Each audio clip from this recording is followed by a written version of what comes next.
আসসালামু আলাইকুম। আজকে আমি আপনাদের সাথে শেয়ার করব খুবই সহজ আর মজাদার একটা রেসিপি, আমের কুলফি আইসক্রিম। তার জন্য একটা আম নিয়ে আমি উপরে কেটে নিচ্ছি। এবার ভিতরের আঠিটা আমি বের করে নিব।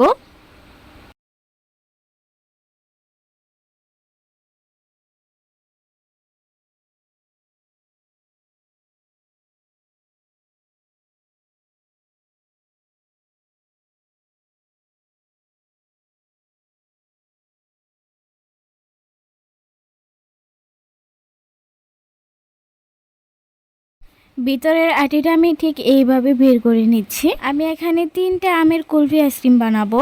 দেখতেই পাচ্ছেন আমের ভিতর থেকে আটিটা বের করে নিচ্ছি। এবার আমি দুধ দিয়ে মালাই বানিয়ে নিচ্ছি ফ্রাই প্যানে দুধ দিয়ে।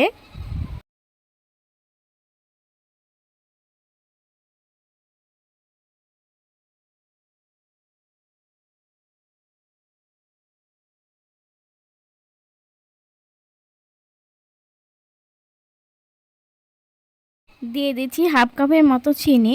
চিনিটা আমি দুধের সাথে ভালোভাবে মিক্স করে নিচ্ছি। এবার এই দুধটা আমি জাল করে কমিয়ে নিব। এবার আমি আমের রস একটু দিয়ে দিচ্ছি। আমের রসটা দিলে সুন্দর একটা ফ্লেভার চলে আসবে। এবার আমি জাল করে দুধটা শুকিয়ে নিব।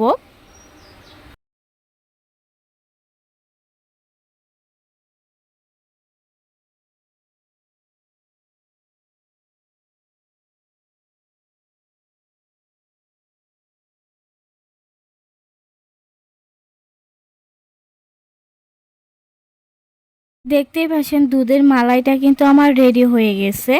এবার এটা আমি বাটিতে নামিয়ে নিচ্ছি।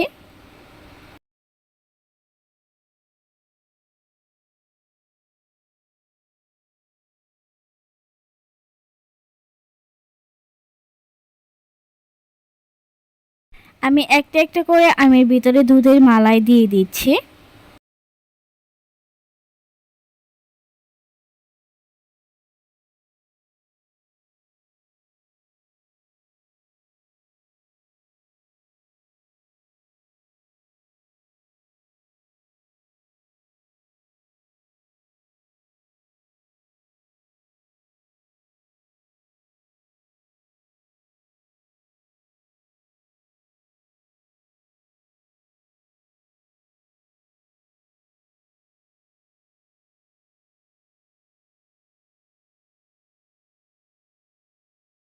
দেখতেই পাচ্ছেন 3টা আমের ভিতরে কিন্তু দুধের মালাই দিয়ে দিয়েছি। এবার এটা আমি ফ্রিজে রেখে দিব একদিন।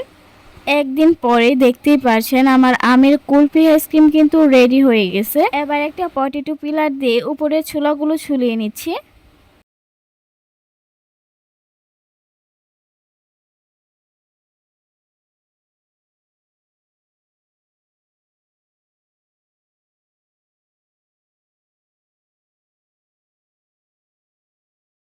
আমের কুলফিটা ছুলানো হয়ে গেছে। এবার আপনাদের কেটে দেখাচ্ছে ভিতরে কিরকম হয়েছে। দেখতেই পাচ্ছেন আমের কুলফি আইসক্রিম কত সুন্দর হয়েছে। এটা দেখতে যেমন সুন্দর, খেতেও কিন্তু অনেক মজাদার। তাই পাকা আম ফুরিয়ে যাওয়ার আগে এই আমের কুলফি আইসক্রিমটা বাসায় বানিয়ে নিন তাড়াতাড়ি। সবাই ভালো থাকবেন, সুস্থ থাকবেন। আল্লাহ হাফেজ।